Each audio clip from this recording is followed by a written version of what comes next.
तो ठाकुर जी और श्री जी के मिलन की एक सुंदर लीला जल के परत के ऊपर बनाती सब सखियां, और वह लीला बना करके सुंदर उसकी कृति एक आर्ट जैसी बना करके श्री जी को दिखाती। श्री जी वहां को देख करके प्रसन्न हो जाती, वहां सब सखा बनाते, सखा देख करके प्रसन्न हो जाते।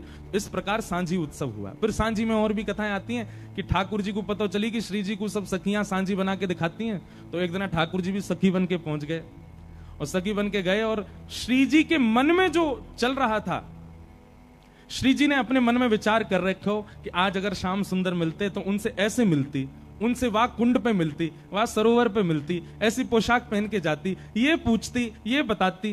ये सारी बातें श्री जी के मन में चल रही थी। तभी सब सखियों ने कही, बोले अरे श्री जी, एक नई गोपी आज सांझी बनावे आई। वो गोपी नहीं, ठाकुर जी थे, लेकिन हमारे लाला पे छोरी बननो बहुत बढ़िया आवे। हमारे लाला पे कछु आवे चाहे नहीं आवे, लेकिन लाली बननो बहुत जोर को आवे। महाराज तुरंत अपने केश खोल लें, ने काजर सो लगा लें, होठ तो लाल लाल है ही है ठाकुर जी के, एक ऊपर से चुनरी ओढ़ लें, नीचे सुंदर लहंगा सो पहन लें, पामन में पाजेब पहन। अच्छा, हमारे वृंदावन बिहारी लाल को देखो, वृंदावन में बिहारी जी की पोशाक देख करके कहीं से लगता है कि पुरुषों की पोशाक है ना। वो छोरीन की पोशाक पहने, वो श्री जी की पोशाक धारण करें। हमारे लाला ऐसे ही है। हमारे ब्रज में तो कहें, लाला तुमने बहुत बड़ी कृपा करी जो तुम लाला हो, कहीं तुम लाली होते तो। हे कृष्ण लला तुम होते लली तो गरे कट जाते करोड़न के। तुमने बहुत बड़ी कृपा करी जो तुम लाला बन के आए हो। कहीं वृंदावन बिहारी लाल अगर लाली होते तो पंजाब दिल्ली के लोग दर्शन करवे थोड़ी जाते, महाराज प्राण न्योछावर करवे जाते। अभी हम प्राण छिड़कते हैं ठाकुर जी पे, लेकिन कहीं लाला अगर लाली होते तो महाराज प्राण त्याग ही आते हम सब। तो ठाकुर जी श्री जी सखी बन के गए, श्यामा सखी। कौन सी सखी? श्यामा सखी बन के गए ठाकुर जी, सांवली सांवली सी सखी। अब श्री जी ने कही, हाँ सखी बनाओ कछु। तो ठाकुर जी ने सांझी में वही लीला बना दी जो श्री जी के मन में चल रही थी, जो अभी हुई नहीं है। श्री जी विचार कर रही थी, अगर मिलती तो ऐसे करती, होता तो ऐसा होता। श्री जी जैसे ही देखवे के काजी आई, अब सब सखीन ने देखी, अरे ये तो बड़ी विलक्षण सांझी बनाई है। लेकिन श्री जी ने जैसे ही देखी, जैसे वस्त्र श्री जी ने मन में विचार किए वैसे वस्त्र, जैसे जैसे जैसे पीछे को माहौल विचार किया, ऐसी कुंज होगी, ऐसी नदी होगी, ऐसे ऐसे वृक्ष होंगे, ऐसे पुष्प होंगे, वो सब बना दिए। ये सब देखते ही श्री जी ने श्यामा सखी को, अरे श्यामा सखी ने अपना मोड़ो दिखाइयो। और जैसे ही ठाकुर जी को मुखमंडल देखो, नेत्रन में गाड़ करके श्री जी ने जैसे ही देखो, महाराज ठाकुर जी कितना छग में वेश बना लें, श्री जी यदि एक क्षण से ज्यादा ठाकुर जी के नेत्रन में देख लें तो ठाकुर जी सब आपो भूल जाएं अपनों। मई मूर्छा सी आ गई ठाकुर जी की तो।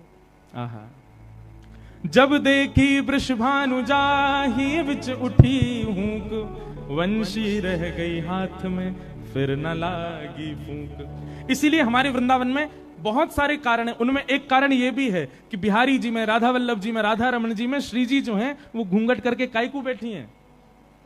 अगर श्री जी ने घूंघट ऊपर कर लियो, अगर श्री जी ने घूंघट उघार लियो, तो लाला यो ना खड़ो रहेगो, यो खड़ो रहेगो, उनको ही देखते रहेगो, क्योंकि श्री जी कोई निहारना ठाकुर जी का परम सुख है। इसलिए श्री जी ने मन में विचार किया, भैया इतने वैष्णव दर्शन करवे आएंगे, जे लाला उनको ना देखेगो, अगर मैं उघारी रहूंगी तो। या हमारे श्री जी घूंघट करके बैठी हैं ताकि ठाकुर जी हमको दर्शन दे सकें, नहीं तो लाल जी तो उनको ही दर्शन करेंगे।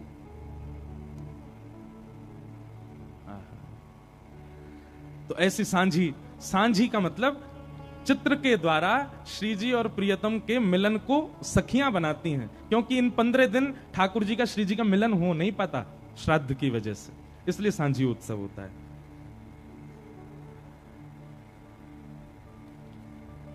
किसी ने ऐसा भाव रखा है कि हम कथा में सुनते हैं कि कितने सारे रसिक जनों को भगवान बात करते हैं, उन्हें दर्शन देते हैं, जैसे कि कुमनदास जी, सूरदास जी, माधवदास जी। भगवान उनसे प्रत्यक्ष बात करते हैं या विग्रह के रूप में करते हैं या स्वप्न में करते हैं, उनके साथ लीला कैसे करते हैं? ठाकुर जी प्रत्यक्ष दिखते हैं उनको। हमें आपको अदृश्यता लगेगी, लेकिन ठाकुर जी वहां बैठे होते हैं, उनके सामने बिल्कुल विग्रह प्रकट होता है। अब हमको विग्रह में दिख रहे हैं ठाकुर जी, पर यहीं गोविंद दास यदि बैठ जाएंगे तो उनके लिए ठाकुर जी यूं भी हो जाएंगे, उनके लिए ठाकुर जी यूं भी हो जाएंगे, उनके लिए ठाकुर जी ऐसे भी हो जाएंगे, हमको ऐसे ही दिखते रहेंगे। ठाकुर जी को प्रत्यक्ष, भक्तों को प्रत्यक्ष दिखते हैं। इसका एक प्रमाण गोविंददास जी के वाणी में आता है। गोविंददास जी की तो सारी वाणियों में आता है, पर एक वाणी ऐसी है कि एक बार गोविंददास जी पद गा रहे थे। पद गाते गाते तो सामने बैठ के गुसाई जी सुन रहे थे, बहुत ध्यान से सुनना। तो पद सुन रहे थे गुसाई जी, तो गोविंददास जी गाते गाते गाते बीच में रुक गए और रुक करके बोले, ए लाला ढंग से गाओ जी, कहा कर रहे हो, ऐसे ऐसे उधम ना करो, करे चलो प्रेम से गाओ। तो गुसाई जी ने नेत्र खोल के कही, ए गोविंदा तू कौन से बात कर रहा है? गोविंदास जी बोले, तुम्हारो ही लाड़ लो बैठो है बगल में, कान पे हाथ धर के नेक से मोहते राग गा रहे है, मैं जैसे जैसे अलाप लूं मेरे पीछे पीछे गा रहे है, लेकिन माने ना है, ऊधमी है, बीच बीच में गलत स्वर लगा रहे हो या हमारे वकु टोक रहा हूं। अब गुसाई जी को नहीं दिख रहे ठाकुर जी, लेकिन गोविंदास के साथ लीला कर रहे हैं। तो गोविंदास से गुसाई जी कहते हैं, गोविंद तुम कितने सौभाग्यशाली हो, जबकि गुसाई जी के शिष्य हैं गोविंदास, लेकिन फिर भी गोविंदास को दिखाई दे रहे हैं ठाकुर जी। गुसाई जी को भी दिखते थे, पर कभी कभी लीला करते थे तब नहीं दिखते थे। तो गुसाई जी बोले, गोविंदा तुम कितने सौभाग्यशाली हो, ठाकुर जी तुमको दिखाई देते हैं। उनको कहना नहीं कि वो मुझे दिखें, मुझे बस इतना बताओ ठाकुर जी गा कैसा रहे हैं, ठाकुर जी जब गाते हैं तो उनका स्वर कैसा लगता है, ठाकुर जी जब गाते हैं तो उनका स्वर कानों को कैसा सुनाई देता है। गोविंदास जी आनंद में भर गए। गोविंदास जी बोले, जय जय, ठाकुर जी बहुत प्यारा गाते हैं, गोपाल जी इतना मधुर गाते हैं, इतना मधुर गाते हैं कि जब वो गाते हैं ना तो आकाश में गंधर्वजन खड़े होकर के कान लगा करके सुनते हैं ठाकुर जी को, रोम रोम खड़ा हो जाता है, इतना सुंदर स्वर है ठाकुर जी का। पर गुसाई जी बोले, पर मतलब कोई कमी करें? बोले नहीं, ठाकुर जी बहुत मधुर गाते हैं, पर हमारी श्यामाजू ठाकुर जी से भी मधुर गाती हैं, किशोरी जी ठाकुर जी से भी मधुर गाती है।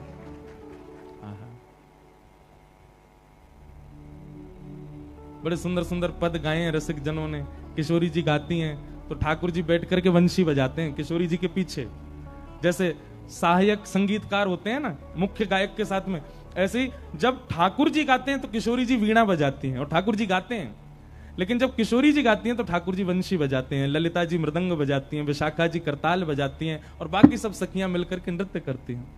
तो आपका जो ये प्रश्न है कि भक्तों को ठाकुर जी कैसे दिखते हैं, प्रत्यक्ष दिखते हैं, चलते फिरते उठते बैठते सब क्रिया करते हुए ठाकुर जी दिखाई देते हैं सब वैष्णवों को।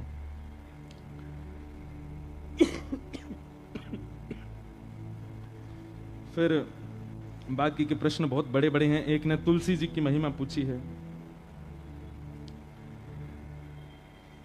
किन्हीं का प्रश्न है कि जब हम सब मृत्यु के बाद नरक में ही भोग लेते हैं तो फिर संसार में क्या भोगते हैं, नरक में तो सब खत्म हो जाता है। सबका उत्तर देते हैं। फिर एक का प्रश्न है कि कथा में रोज आती हूं पर कथा में ध्यान लगते लगते मेरा ध्यान भटक जाता है, इससे मैं क्या करूं? हमने पहले दिन कथा में बताया था, श्रीमद् भागवत जी में ही लिखा है, सवै पुंसाम परो धर्मो यतो भक्तिर अदोक्षजे अहै तुक्य प्रतिहता ययात्मा संप्रषेदति। भगवान की कथा में रुचि होने का मतलब है ठाकुर जी आपसे प्रेम करते हैं, और कहीं भी यदि कथा से आपकी रुचि भटकती है, किसी अन्य में जाती है या रुचि कहीं भटक रही है, तो इसका मतलब क्या है, अभी साधन में, अभी भजन में, आपकी भावना में थोड़ी न्यूनता है, थोड़ी कमी है, उसको थोड़ा शीघ्र उचित करो। अच्छा, एक बात इसमें हम कहना चाहते हैं कि ऐसे हैं जो निश्चल हैं। एक कथा सुनाए, दो कन्याएं थी छोटी छोटी, बहुत ध्यान से सुनना। एक राजा की बेटी थी और एक ब्राह्मण की बेटी थी, दोनों सखा थी, आपस में मित्र थी। एक बार राजा के यहां पर एक संत का आगमन हुआ, तो संत शालिग्राम भगवान की सेवा कर रहे थे। वो दोनों कन्याएं बैठ करके देख रही थी। दोनों के मन में भाव आया, इस संत जैसे सेवा करते हैं वैसी सेवा हमको भी मिल जाए। तो दोनों संत से कहने लगी, बाबा हमको भी सेवा दे दो, हमको भी ठाकुर जी दे दो। तो संत ने मन में विचार किया, छोटी छोटी कन्याएं, ये क्या जाने असली नकली क्या होता है। उन्होंने शालिग्राम जैसे दिखने वाले चिपटे दो पत्थर लिए और दोनों कन्याओं को दे दिए। दोनों कन्याएं बड़ी प्रसन्न हो गई, बोले वाह हमको ठाकुर जी मिल गए। दोनों ने गुरुजी से पूछा, गुरुजी इनका नाम क्या रखें? तो गुरुदेव ने कहा, तुमको जो प्रिय लगे वो नाम रखो इनका। तो कन्याएं जो वो बड़े चिकने से पत्थर थे, तो एक आध बार हाथ से फिसल गए तो एक कन्या ने कहा, बोले इनका नाम रखते हैं सिलपिल्ले भगवान। कौन से भगवान? और दोनों ने अपने ठाकुर जी का नाम रख दिया सिलपिल्ले। ये कोई ऐसी कथा नहीं, भक्तमाल जी में कथा है ये। तो सिलपिल्ले भगवान, दोनों कन्याओं के सिलपिल्ले भगवान हो गए। अब दोनों कन्याओं के साथ में कैसी घटना घटी? तो जो ब्राह्मण कन्या थी, जब थोड़ी बड़ी हो गई, सिलपिल्ले भगवान की सेवा करती थी, उसके दो भाई थे, दोनों भाइयों में विवाद हो गया, दोनों भाई अलग अलग रहने लगे। एक दिन विवाद के कारण बड़े भाई ने छोटे भाई के घर में आकर के लूट मार करी, उसको मार पीटा और घर का सारा सामान हड़प के ले गया। उसी सामान में बहन के सिलपिल्ले भगवान भी ले गया। और बहन तो बेचारी रोने लगी, उसके तो ऐसे प्राण हो गए मानो बस अब जीवित ही नहीं रह पाएगी ठाकुर जी के बिना। रोने लगी, भैया से कहने लगी, भैया बोला पूरा घर लुट गया, उसकी तुझको चिंता नहीं, वो तेरे पत्थर के भगवान खो गए उनके लिए रो रही है। बोले वो पत्थर नहीं है, मेरे प्राण है, मेरे जीवन है, वो नहीं मिले तो मैं प्राण निकल जाएंगे मेरे। बोले जा, किसी और ने थोड़ी लूटा, बड़ा भाई है हमारा, जाके मांग ले, दे दे। तो बहन अपने बड़े भाई के घर गई और बड़े भाई से जाके कहा, भैया कुछ मत दो, सब रख लो अपने पास, पर मेरे सिलपिल्ले भगवान। अब सिलपिल्ले नाम सुनते ही सब हंसने लगे वहां पे। और जितने भी उसके भाई के साथ, वो तो गुंडा प्रवृत्ति का था, उसके साथ में जितने भी लोग सब हंसने लगे। अच्छा क्या नाम तुम्हारे ठाकुर जी?